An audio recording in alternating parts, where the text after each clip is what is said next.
Un, dos, tres. Oh my God! That's just too dirty! This shit's fire. This is a fucking banger. Ladies and gentlemen, cats, snakes, dogs, chicken, elderly people, workers and twerkers. Turn it up! I don't give a fuck. It's the Ruckus. What the fuck you expect? I body slapped my wife, my nigga.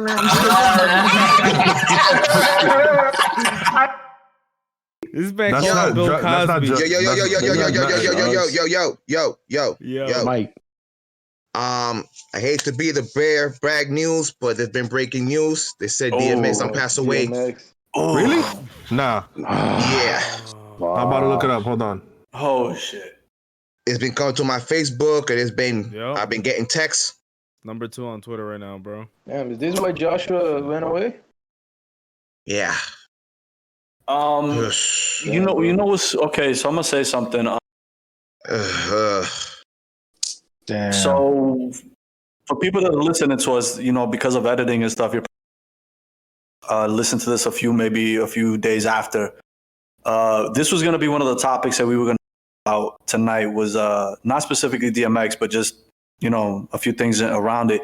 But there was a part of me that didn't want to talk about it because I am a believer that sometimes like you speak things into existence and things can happen. So I'm kind of like, I'm still in shock at this news, Mike. Not that it's your fault that you said it, but it's just like, damn. Nah. It is his fault. Sorry. Sorry, guys. How do you guys feel right now? Fucked up. Sucks. It feels think one of the Joshua things doesn't was know. that like after Kraken doesn't know. Kraken. Yeah, Kraken, bro. DMX passed away. What happened? DMX passed away. DMX passed away. Oh, damn. Yeah, man. fuck, man. Man, And it's like right as he was eating his Cheerios, like, why couldn't we have waited? Sorry. Yeah. Ugh. Damn. nah, son. it's like to answer Buddha's question, a little fucked up, man. And it's like we kind of like all of us kind of came up in the era when he debuted and made his mark on the industry and on people. I think he was like, after Tupac, he was that guy that kind of brought the emotion to the game, like real raw emotion. Like, to be honest, I think he's the like, I can't speak about him in the past tense because his music lives on to me. Yeah. But I think he's the most hardcore rapper in history. Like, when you really think about it, like, just like the energy and the rawness of it, The realness.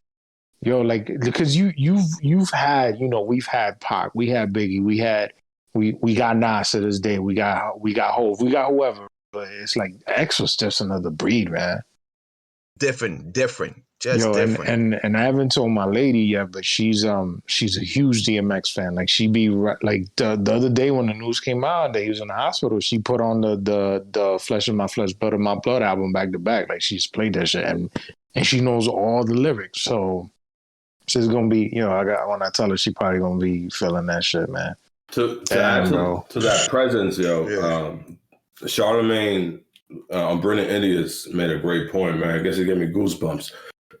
He said whenever he hung out with him, there was something that he couldn't put his finger on it, but you felt the presence of God whenever DMX was around. Yeah. And it's crazy because it made me think about that, like, the presence of God a lot of time is next to somebody that's struggling a lot, right? Like you need to have a lot of faith when you have so many problems and you have to face so many issues, that the presence of God is a lot of time close to the darkest moments, the darkest part about you, right? It's not necessarily the bad stuff, it's the faith, right? And a lot of time we think about God and heaven, like heavenly and like white, right? And happy, and it's not. That's God right there, that darkness. Flaws. I gotta add to that by citing the man, because in one of his interviews at the Breakfast Club, this is one of the things that he said that really stuck with me. he said that miracles can only happen on the platform of tragedy, and he was talking about himself.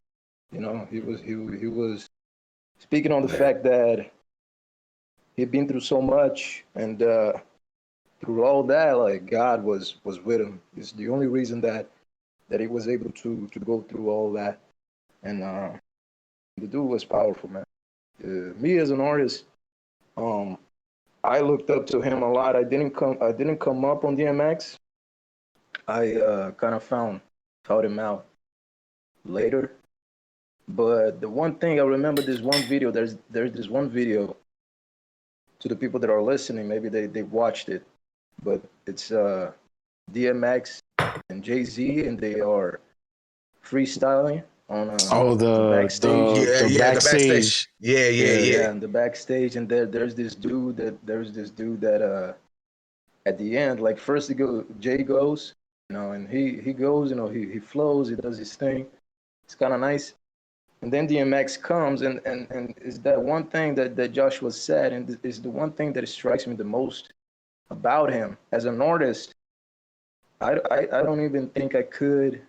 I mean, I try, but I don't even think I could emulate what he did as far as his energy, as far as the way that he gave himself every single time that he did anything. You know, the dude was praying on stage, and that shit was powerful as fuck.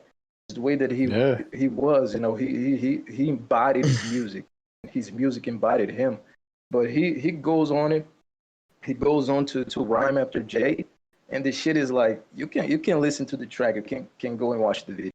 Like the lyrics is crazy. The lyrics is amazing. But the way that he rhymes, the way that he speaks, like.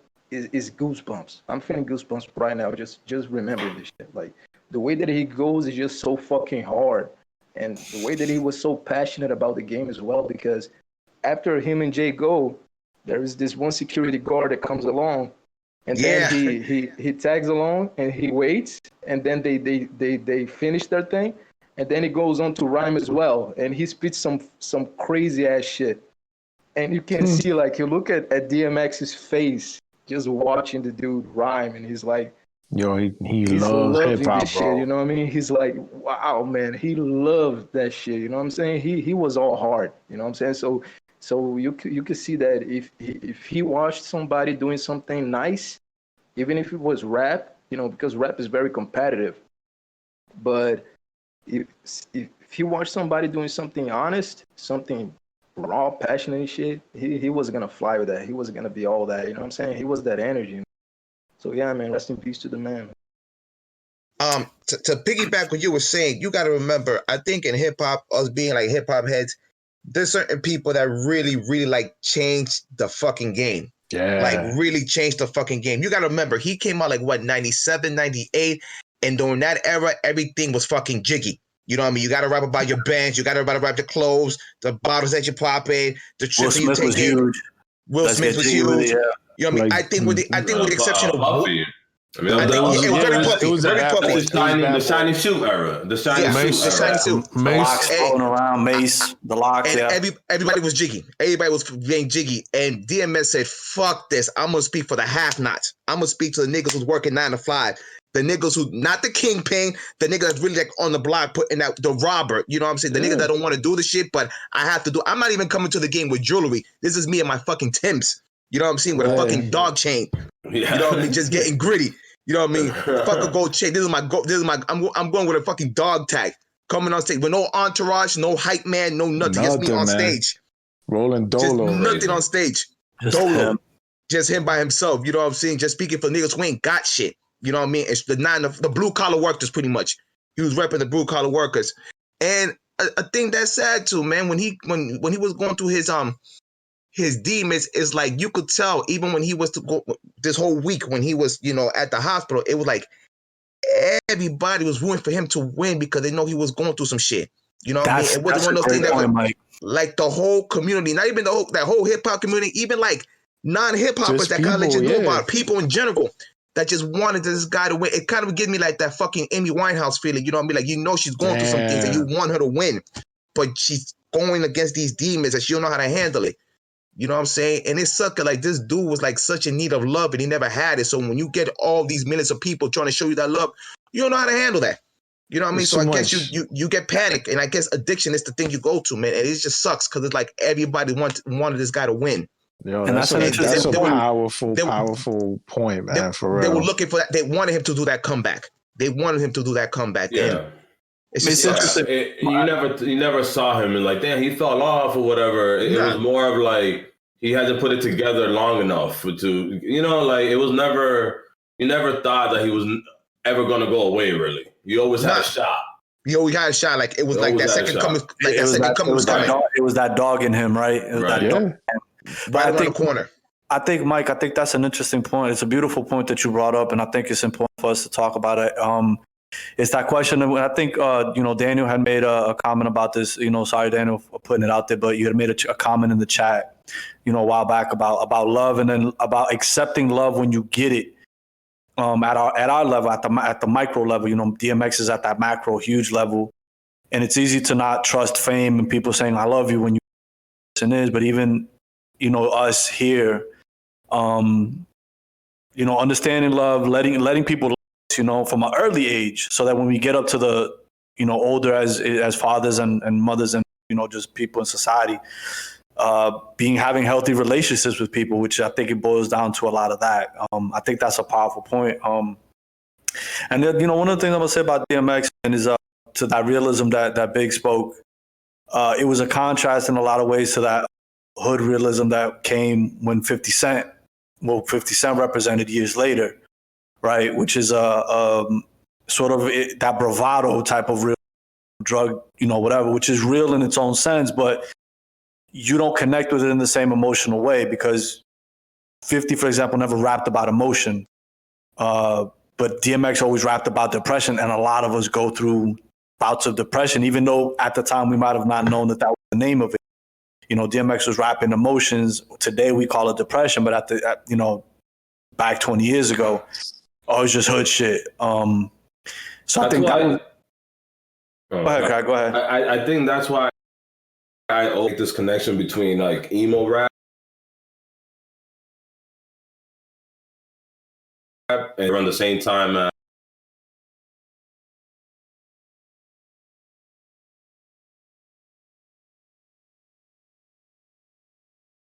as DMX, what we see today. Who's these younger dudes doing it? Roddy Ricch and shit like that. So it's interesting because I think sometimes people see DMX as like a gangster, and I'm like, I never thought about him like that. For me, he's like an emo hip hop, punk hip hop type of thing. And there's two different types of emo. You got the Drake emo, the hipster emo, and you got the rough, rugged, and raw emo, the DMX, Pac. You could throw Scarface there, right? Joe Budden, right. Like that real men ego, the emotional shit you go through. Right, Not the fucking masculine emo. Yes. Very good point. Yeah, that's just crazy, man. I mean, he did that shit perfectly. He embodied that part of what we are because we all have that. We all have that hyper masculine emo part of ourselves, and sometimes it comes out more than other times. But he gave that shit a voice. He was the mascot for that part of who we are. So you know what, Kraken? You made a point and just what? No. Daniel been saying some great things, and it's you're cutting out. Cut it out. I'll be back. You guys go ahead. Yo, there was there's something that I remember seeing. This was years ago. Russell Simmons, regardless of how y'all feel about him, like he's done a lot. The crazy motherfucker, but he's done so. He made the culture what it is to this day, because of the business side of it. And he said something in his first book where he pointed out like how DMX and Jay both got signed. It was all through Irv Gotti and Ja Rule as well. Yeah. But he focused on DMX and Jay in his example where he's saying like a guy like DMX is going to heaven and a guy like Jay-Z is going to hell. A guy like Jay-Z is going to go to hell, but he's going to be riding in the newest, most exclusive car. He got the biggest fucking chain. He got the fucking freshest clothes. You know, it should have like he's just like swag personified. And somebody like DMX, he's fucking up, but he's always trying to do right all the time. He's always trying to get better. He's always trying to overcome. He's always doing something, so he's gonna make it to heaven. So that was like the comparison that I always kept in my mind. I'm like, yo, DMX is gonna be that guy, you know, like cause of all the struggle and all the strife and the pain and how he dealt with it, always overcoming. Like he's gonna go to heaven, you know, regardless of the shit that he did here. You know, for those that do believe in heaven or hell or whatever from a more Christian tradition, you know, that's like, yo, you're gonna be like DMX going to heaven, even though, you know, he's the guy that's on the cross to the right of Jesus. You know what I'm saying? Right. I mean, I think that's what Charlamagne was hinting on, right? Like this presence was godly, heavenly, right? Regardless of what religion you're talking about, it doesn't really matter, right? It's this human nature of striving for this heavenly explanation for things, and that dude possessed that. I mean, he put like DMX. We needed a DMX. I know. I needed DMX. I needed DMX. When DMX, listen, man, I was a really shy kid. Growing up poor, didn't have the greatest blessing that I had was having two parents at home, which in itself, you know, was amazing. But just shy, growing up poor, all that shit, and I didn't have too many outlets, and so I knew I was always feeling shit inside, you know, because we all feel shit. But you know, growing up old school Dominicans, my dad, whatever. Yeah, we're not taught how to express that shit. We're not taught how to express it. Yeah, we're taught to suppress it. Taught to suppress it. And I remember learning a lot of DMX's lyrics, and I would be rapping them, and my mom would be okay with the shit she was saying, but she really didn't understand that I was using those lyrics to talk, right? Even if it was just to myself. So he would say some shit sometimes, and I would be repeating what he was saying because I didn't have the words to say what the fuck was going on. And I, you know, that track Slippin', and then Lord Give Me a Sign. Those are the two songs I always go back to. But Lord Give Me a Sign just has the construction of it, of this belief that he had. But you know, sometimes you just fucking down. Sometimes you just feel like shit. You just don't. You don't really have anywhere to like straws to grasp, right? And you just don't know how to fucking express that shit. You just like you feel hopeless sometimes, right? I mean, it's natural. All of us go through ups and downs during the day, but what's worse is that when you don't have a voice to express that shit, even to yourself. Like I think, you know, talking to yourself is important to be like, nah, like my man, get yourself up, right? And then it just brings me back to a quote by Zora Neale Hurston where she said, "You can't be silent about your pain because they'll kill you, and then they say you enjoyed it." Woo! Ooh, yeah. Ooh. Yeah. That shit to me is fire. So every time I listen to DMX, I listen to DMX in that vein where he was a man who had a voice. He expressed everything. And now when we look back at his history, at who he is, we don't have to pretend to know who DMX was. He lived his life in front of us. Yeah. And that shit gave me so much courage during the years. Now, you know, there's going to be a lot of people that are going to come up in the days. They did that to Kobe. They did that. They always do that, where they're going to come up and they're going to try to talk about all the negative shit that he did. Yeah. Right. And one thing I always loved about X, going back to that realism, was that he never shied away from the negative dirt he did. And that shit is courageous to me. Like he was grimy. He knew he was grimy. He also understood that his grime was a product. Like he wasn't a bad individual. He was just a product of just shitty circumstances. But he owned up to that shit, and he's like, "I'm just working through it." That was something. Yeah, that's a lyric by him we... again, like signing them in again. And he said, "What did he say? There's a difference between doing wrong and being wrong." That's exactly what he said. And that ain't right. Yeah.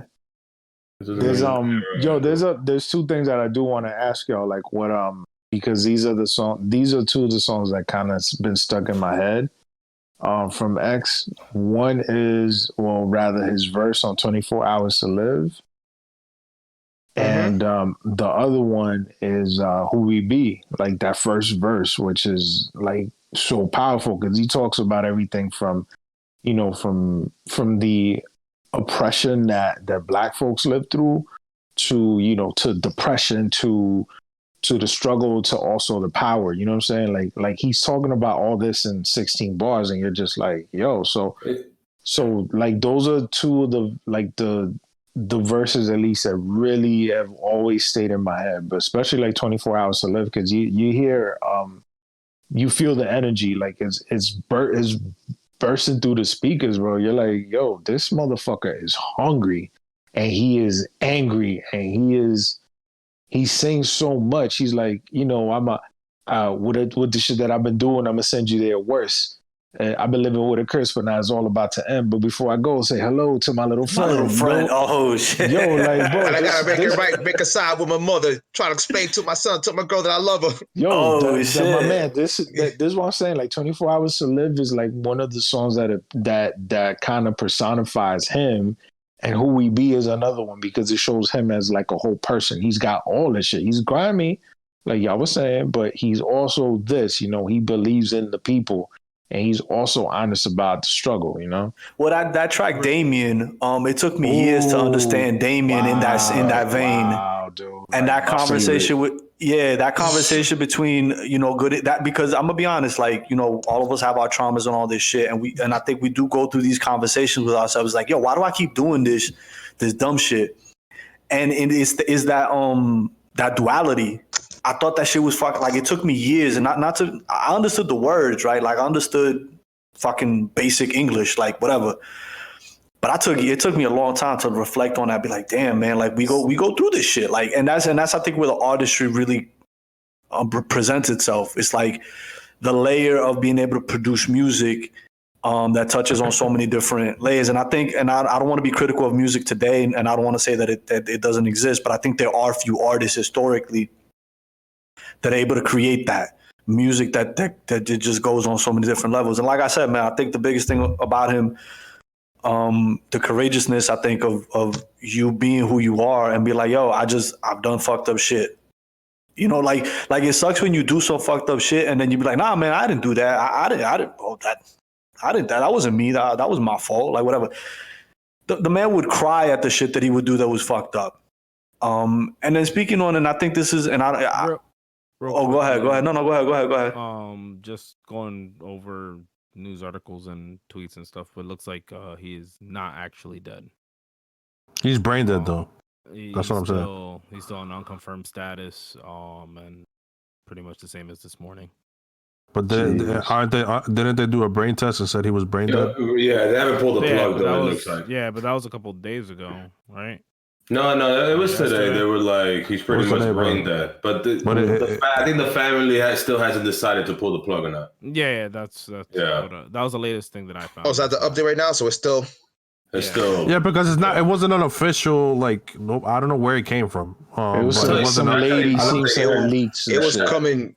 I'm sure there's a lot of reasons for this, but this nigga, this guy was bad. What's his name? Lamar Odom. When that shit happened to him, yeah. Oh, I remember. That nigga was in a coma, like just like this dude, and he made it out. But Lamar Odom is an athlete. He was a world class athlete, and he was younger and stuff.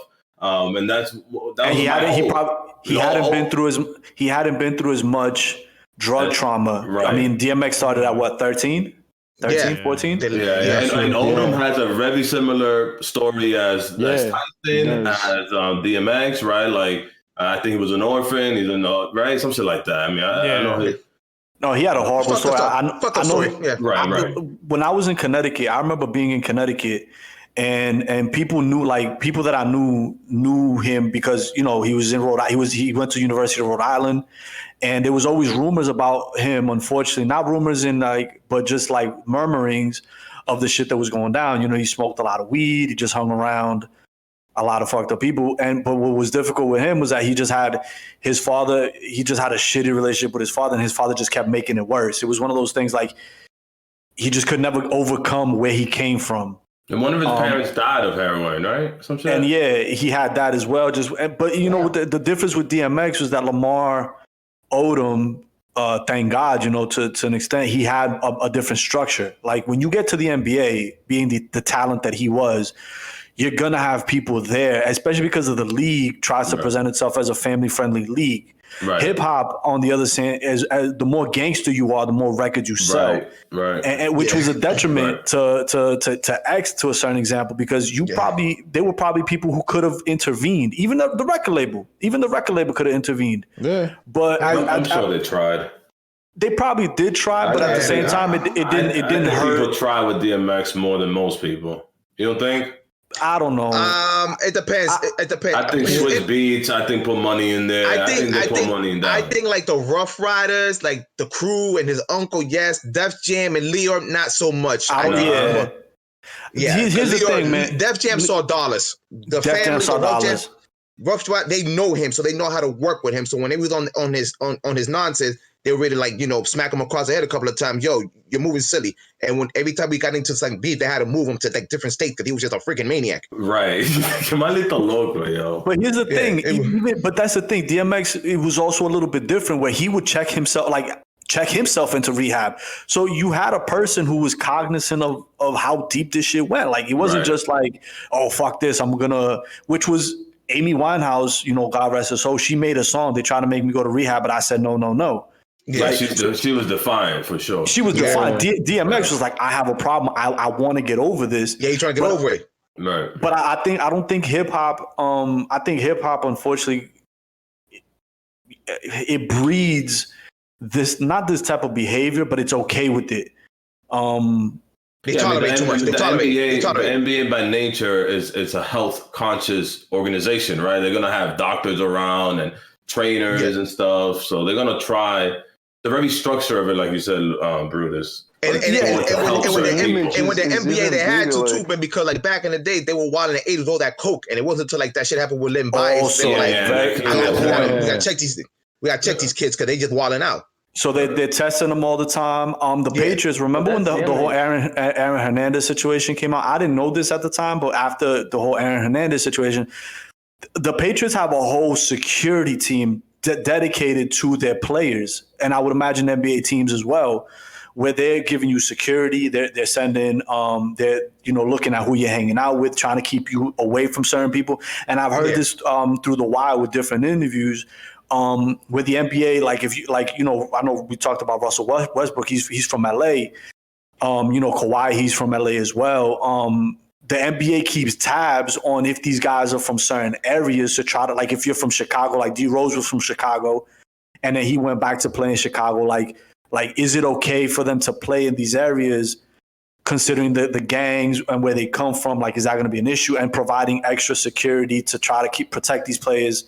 Now, again, I'm speaking on things that I've heard, so I'm not an expert. Anybody listen, I'm not an expert, but there's more of a structure. Like, remember, what was the name of that tour that X did that back in 2000? Was it Rock the Bells or some shit? Was it Rock the? No, it was him. The whole Rough Riders crew. I think Jay was on it. Anyway. Oh, the Hard Knock Life. Yeah, Hard Knock Life. That's the one. That have you seen video from that fucking tour? Like, just the video. I had the DVD. I had it. My man, that shit was fucking insane. Yeah. You're filling out arenas, bro. And they sold the DVD. You know what I'm saying? Like there's a benefit in hip hop to the wild shit. Yeah. It's a profit to while you're partying in the back and at the hotel. You can make money off the content. So you can make money off of somebody was making money off of DMX's demise. Right. You know what I'm saying? And so that's the thing that doesn't happen in the NBA. Because you can get kicked out of the league. You can get kicked out of the league. Even Paul Pierce, he got fired. It's a similar thing. Like partying and shit. Like get rid of this nigga. Exactly. That's a great point, and even a segue to Paul Pierce. Great example. The NBA is a family friendly. It's a structured organization. Def Jam as a label. Well, fuck that. We don't give a fuck about you. Like, you ain't selling no more records. Like, look at what they did to Lupe, man. I'm gonna bring it back as many. They just fucking ended this man's career. You think they give a fuck about these artists? And he was fighting a good fight too, man. He was fighting a good fight. What? You talking about Lupe Fiasco? Lupe Fiasco. Leo Core fucked that man up. And he is a once in a generational type talent. Kept pushing back his music. And they did it to him so dirty. He was talking about the depression that he was going in.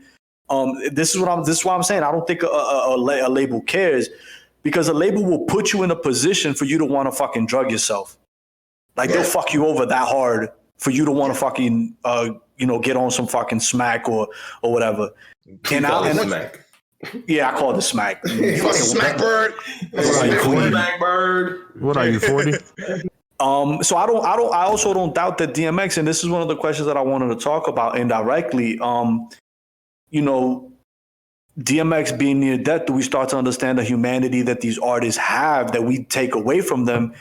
Because the music industry in general is focused on them producing and making money. Fuck the cost of it all. But the minute that they get close to death, we unfortunately start to recognize, like, yo, this is a fucking human being. Like, we've been feasting on their pain. DMX might be a little different because I think we all connected to the pain.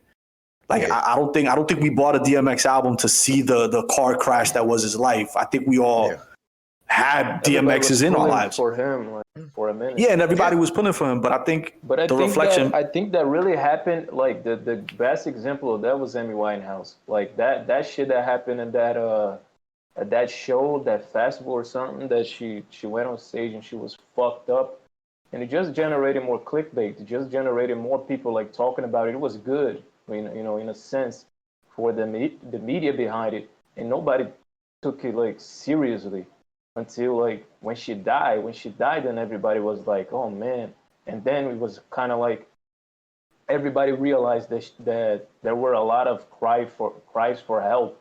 But up until the moment that she died, nobody gave a fuck. Like, for real. I think Master P said that about X. Like, we could have done more. Yeah, we could have done more. There needs to be a hip hop union. We could have done more, but here's the thing, man. I don't want to hear that talk until somebody's too late. Like, that's the thing. We should do it like before it happened. Let's not talk about what we should have done. Immortal Technique been working on getting healthcare plans for rappers for going on 10 years now. He's been talking about unionizing hip hop for years, and not because of the big dogs, but because of the little dogs as well. So they have been like, what's it called? Nori's been talking for like a decade about the hip hop union. Like, there should be a hip hop union, and it's what Brutus is saying. Like, there should be Mike pointed out this thing. Like, we should not wait until after the fact for trying to address the shit. Yeah. I mean, actors got unions, writers got unions. This is true. Wait, so do singers have? Singers don't have unions? Musicians. Like, UFC fighters like need that shit too. MMA. No, I think musicians have unions. Cracking up. Yeah. I don't think they do. Musicians, people who play I think if you're in certain areas, or like engineers, and all of that. Okay, gotcha. Matter of fact, if you look at the people in Nashville, right, country music, I think there is a union out there for them, and also there's people that do other genres of music, different styles of music, but they form they're part of unions for like performers, like Roxanne Shante. She's part of one of the big unions in New York that does, it's like, okay, she helps set up the stage for a performance venue, even if she only carried like like some records inside, but that was still participation. So that alone was like a basis.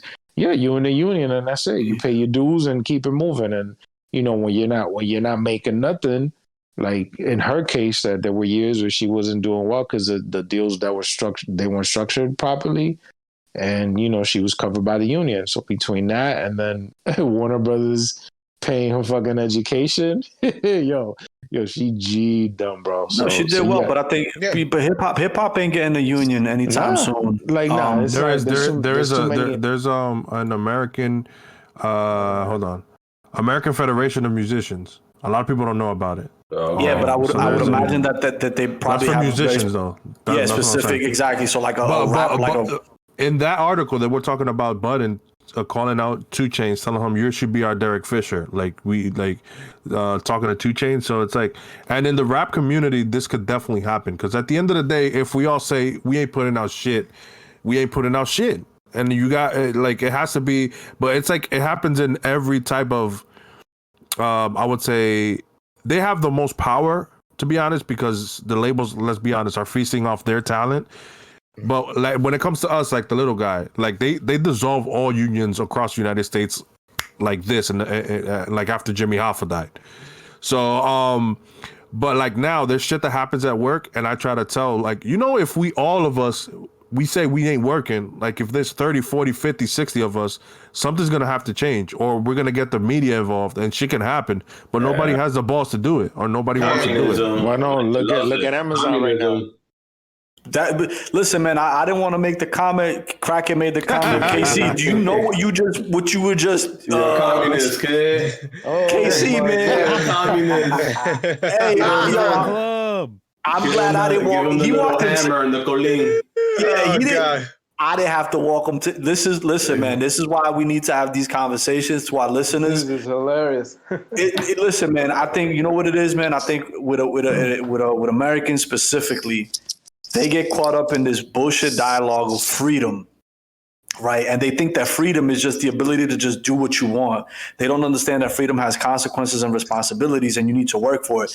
The ability for you to be able to unionize in and of itself is a freedom that in the United States you don't have.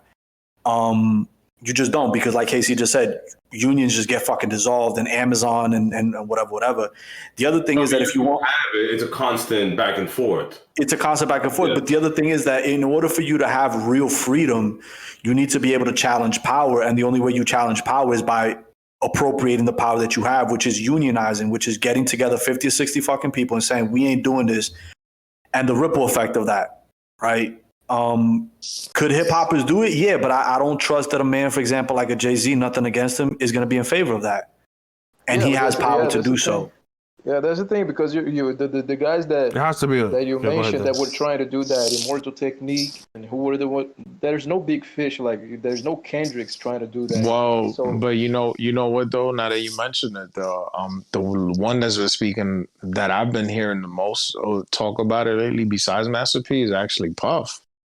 Because Puff, yeah, it's kind of weird, like, because it's like, yo, where the fuck did this come from? But you know what? These are conversations that people have on join our union. They're not, yo, you know what I'm saying? Like he might fucking like strong arm motherfuckers into the shit, because he really is like he's a gangster for real. Like I can imagine him calling. We ain't putting out records, all right. Yo, listen, man. You don't got a soundbite? Take that. Somebody to really advocate for you at that level where you're dealing with these major corporations. Nah, hold up. Mean? Let's say, remember how earlier I mentioned the guy that took down Big Tobacco is a dude that's suing the NCAA. He's probably gonna win. Like This is the reason why somebody like Puff would be the perfect person to advocate for you in that situation. Let's say that he takes it on the side of like, yo, we're doing like the hip hop union, and this is how we gonna do shit, and everything got to come through to all of us, and we vote, and I'm gonna represent y'all. I'm gonna represent for the culture, and then he goes to the label, he goes to the Leo's or whoever the fuck, and just calls them out like, nah, my man, we ain't putting out shit. Like, none of us are. And if you're part of the union, bro, you know what I'm saying? Like, that's what it, where I mean, it's actually a powerful. That's what you're open for. Yeah, like that's the hope. But we know, I mean, I know where you're going with it, and I'm in the same boat of the same, frame of mind where I don't think he's gonna do that shit. But think about it like that. His own cut, Yeah, of course, but they all do. What do you think Jimmy Hoffa did? Yo, you remember that group that was signed? They were signed a Bad Boy, SWV, Sisters with Voice. Total. Yeah. All of them bands that were signed to Bad Boy, where are they now? The only one that's been doing shit from the Amazement. Nah, Dylon is there. Dylon. What I want to say is this: do you guys remember in the movie The Little Mermaid, the original Little Mermaid? Oh my fucking! What the fuck? No, chill. Let me. Dylon was not in there. Neither was Chopper. I mean, Sebastian was Jamaican though. I didn't say this. True. No, but let me say this: in the Little original, Mermaid, I haven't seen Little Mermaid in years. Hold on, in the Little Mermaid, the crustacean is Jamaican. Nah, man, it's culturally accurate, isn't it? Wow. Maybe no, but before you get to the cultural bullshit with that movie, remember that scene where the Ursula, was that her name? She took Ariel's voice. Do you remember that? Yeah. Yep. Yeah. Okay. That's representative of some shit, man. That's Puff Daddy. That's P Diddy. P Damn, Diddy. He's taking people's voices. Because he owns He owns the voice. That's a good fucking point. He owns the master. He owns the Locks. The Locks was fucking tied up in legal shit for years. Yeah. Because they couldn't get out of under Puffy. Craig Mack died, a broke fucking man, living in his car with a #1 record. Total didn't do shit. Mace had to fucking become a pastor. Loon became a Muslim. Yeah, but Not Loon, that they sold was drugs locked on the up side. for a minute though. Loon was locked up for a Maze minute. had So to become a and sold drugs. Anybody who's been around Puff Daddy and the big He doesn't have a good track record at all. It's like the devil. It's like the devil selling you ice. You gonna trust that? No, that shit will melt. The only deal you can do with Puff is a 1-song deal. That's just what it is. That's why. That's why the most. That's why Rick Ross has moved real smart, and Puff has been all around there. He's like, yo, this is like my chance to have another Biggie moment, and it's like Ross is like, nah, I own my own shit, homie. Perfect. Thank you. So you know, putting Puff Daddy, P Diddy, Sean, whatever the fuck you want to call yourself, you want to put yourself anywhere near that man, I'm sorry, you ain't gonna come out well.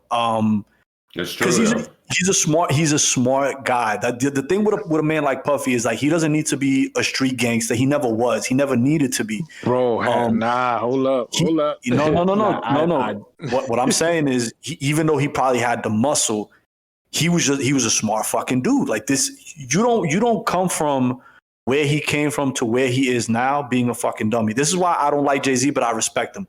You don't become a Jay-Z just because you rap well. No, you become Jay-Z because you are a fucking smart person. So you ain't outsmarting a Puff Daddy, and he ain't the union type of man, in my opinion. Like, because you ain't you gotta be grassroots, man. You gotta be a grassroots type of dude for unions. Unions ain't a jiggy type of thing. Unions are for like, you know, paying people's fucking rehab and shit. Like when you don't, because I don't know how much money DMX had in the bank, for example, but I know he went through a long period of time where he wasn't having he was having money problems, and that's where you would need a union to take care of a DMX when he needs to go fucking pay hospital bills and shit. I ain't trusting Puffy with that work. I'm sorry. No, and that's fair. That is very fair. Like I don't trust the guy, but I think if you have somebody advocating for you, like if you have somebody in that situation, you're in a union of, you know, of artists in this genre in particular, you want somebody with the knowledge and the bravado of a Puff. It's like, bro, he's gonna know how to move with all that shit. In that sense, yeah. You know, like that's the thing that's kind of just what I wanted y'all to think about. Because, I mean, besides him, who else could advocate for you on that level? I would say probably a Master P or a Dame Dash. Master P or Dame Dash are the two guys that I would be. Dame Dash is too. Yeah, you know, like, oh no, I get it. Too erratic, yeah. But like, I do think Dame Dash does care. Man, Master P. Yo, Master P did a lot of shit for a lot of people, bro. That clip of Dame Dash walking into a meeting. Who the fuck is having a meeting about my artist without me being here? I was like, yo, this is some gangsta ass shit. Yeah, I love how and then hold on. It was a beautiful office. Was it that glass office? No, we're talking about corporate America. Yeah. All the white people in there. He walks in like that with his entourage, and then he says, how come I wasn't CC'd in the email? I'm like, oh hell no. my man is going hood on emails and CC and BCC and all this shit. I was like, bro. Yeah, let's flip it up. Let's flip it up real quick. But before we do so, I just want to give a shout out to the man X. If he's here, rest in peace. If he's here, speedy recovery. And if he's passed, I hope that the ancestors take care of him. And I actually hope that he does pass so that he can finally get some rest.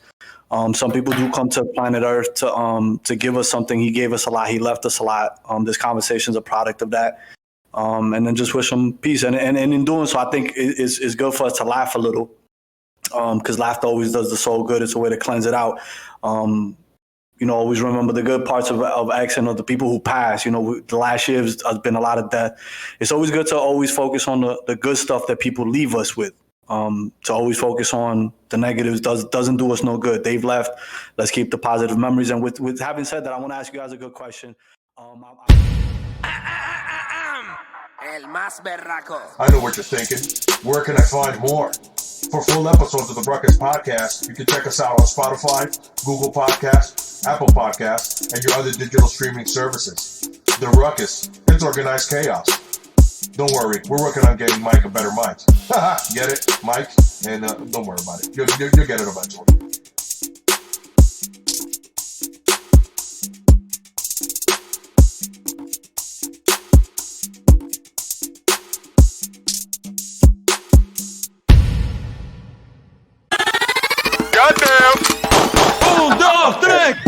Oh my god!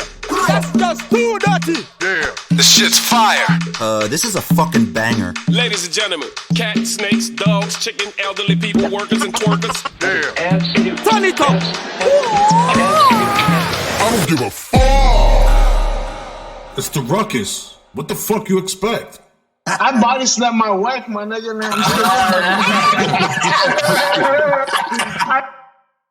This man That's called not Bill ju- that's not Cosby. ju-